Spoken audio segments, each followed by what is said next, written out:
Well, it is Friday and the dessert diva is in the house today, and a lot of folks are going to be observing Memorial Day with family and friends, and this is a real patriotic, recipe here. Absolutely. We know after their observances, many folks have cookouts and things to attend. That's right. So what do we got today? Well, it's simple. Just like most of the recipes are, but this one is even more simple, if you can believe it. All right, show us how it's done. That's my favorite. So this is banana split on a stick. Now, I used to own a restaurant in Denver, and I made the real banana splits all the time. And sometimes, as the topping, I would put the banana split, and then I would take a little something like that and stick in the banana split, and it kind of made it a little bit different. So I'm doing this just for a little treat. If you are taking it outside, or to a barbecue, I have it on ice right here. You just put ice in a little cup and it kind of keeps it cold because there's no ice cream, but even though it's banana, bananas oxidize a little bit when they're out. If you keep it cold, it's not so bad. Okay. You want to see the simplest? Yes. Okay.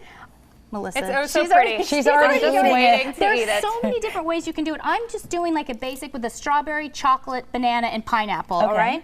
So basically you would just take your banana, you cut off the ends, you take a little piece. Now, you could use the big skewer. I don't know. That might not be, safe with a lot of little kids around. Little popsicle stick. These are very easy to find. Dip one in. You can put any order you want. You don't have to put the banana on first. I like to put the banana on first, then the pineapple. And then I like to do a little strawberry. Sometimes I like to dip the strawberry in the chocolate. So then you're going to, see, there's that. Nice. Chocolate.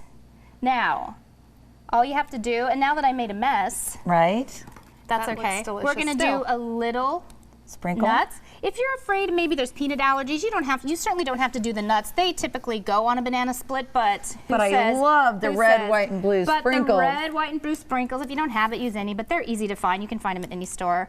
My fingers, you won't do this because I accidentally got, they got a little bit wet, but anyway, so there's that. And then what you can do is you put a little bit of whipped cream on it. If you push it down a little bit further, you put the maraschino cherry on it. And look, you have that. That's one way to do it. There's also this deconstructed here where if you take it just like this, and then you roll it in the chocolate, then you have it like this, and it's like a little shish kebab. Oh, I like that. That's what I'm doing over here. Yeah, that's kind of what you have to do that way. But also, and you can stick the cherry on that too, but this is just kind of, I like it this way. It's kind of sturdy and it stays that way, but you can also turn it. But I like it that way. It's so delicious. Did you? Well, sorry. This is not the easiest thing for you ladies to eat, but you're both elegant and classy. I know you can pull it off. Wonderful. Thank you so much, Danette. Simple, right? All right, Lee, we'll bring you one.